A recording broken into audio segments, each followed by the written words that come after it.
So we talk about polynomial functions. So a polynomial function is a function in the form x to the power n, where n is either equal to 2 or is greater than 2. So both quadratic and cubic functions are both polynomial functions.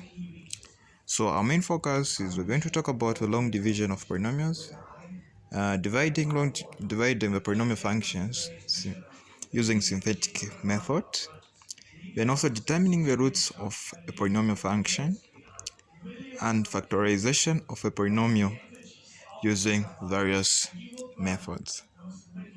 So we are going to start with long division, but before that, we talk about a simple division that we all are aware of. So the simple long division that we are all acquainted with, we can try to go through so that we try to remember what we already know. So when you're told to divide 63 divided by 3, the easy way without using a calculator would use a long division. So we begin with the first number on the left on the digits, so which is 6 in this case. Then we divide it by the divisor, which is 3. So 6 divided by 3 will give us a 2. That is the first 2 that you're able to see on top. Then the 2 should be multiplied again with the divisor, which is going to give us a 6. So after you've multiplied, you're supposed to subtract an indication by the negative sign beside 6.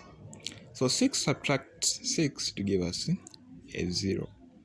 So 3 into a 0, we can't do that. So we drop a 6 down, which is going to give us 6. So 6 divided by 3, it will give us a 2 again on top. 2 by 3, again, this is another 6. Again, as we did in the first step, we subtract.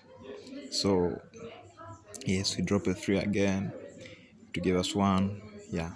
So the number that is obtained on the bottom is the remainder. So in this case, when you divide 663 by 3, the remainder is 0.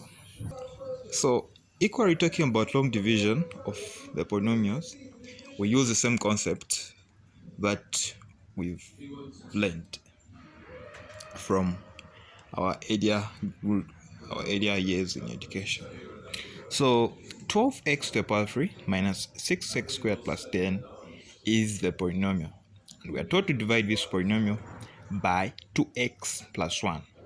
So when you are told to divide polynomials, you consider this part, the 2x, let me say the variable part. You consider for example, if I had 2x squared plus 2x plus 1, we would consider the first part. So the part that is having a greater power should be used to divide. So in this case, since 2x is the only part of the divisor that is having a variable, so we consider 2x. So we divide 2x into 12x to the power 3 to give us 6x squared. Because 2 into 12 it is 6, then x into x to the power 3 it will be 2, x to the power 2. So 6x squared, you multiply it by 2x, it's going to give us 12x to the power 3. Then this very part again, you multiply it with 1, which is going to give us 6x squared. Then we subtract. Yes, we subtract. So 12x to the power 3 minus 12x to the power 3 to give us a 0. So we don't indicate it. Then negative 6x squared minus 6x squared. Since negative multiplied by positive, it will be negative. So it will be to give us negative 12x squared. Okay? So we divide again. We go back to our divisor. 2x into 12x squared to give us negative 6x. So negative 6x again, you multiply it with that part. It's going to give us this part, negative 12x squared minus 6x. Then we drop a 10 down so that we subtract. So subtracting, we find this will give us a 0.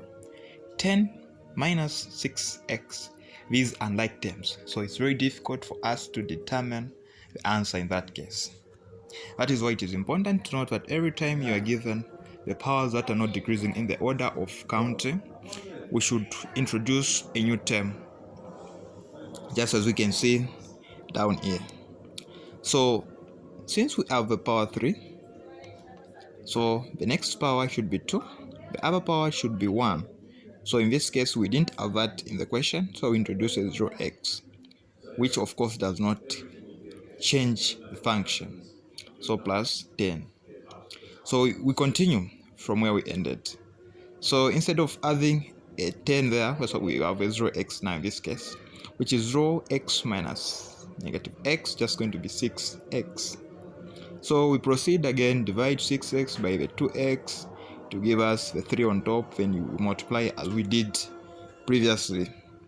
So we'd find that we subtract again, then to give us a 7 here. So 7, as I said, the number that is on the bottom, that should be the remainder.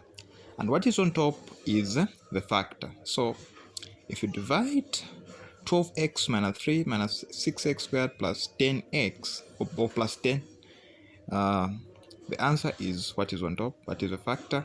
Then what is down is the remainder. So I hope you enjoyed this video. So look up for more videos. So in the next video, we talk about synthetic division. So watch out for the next video.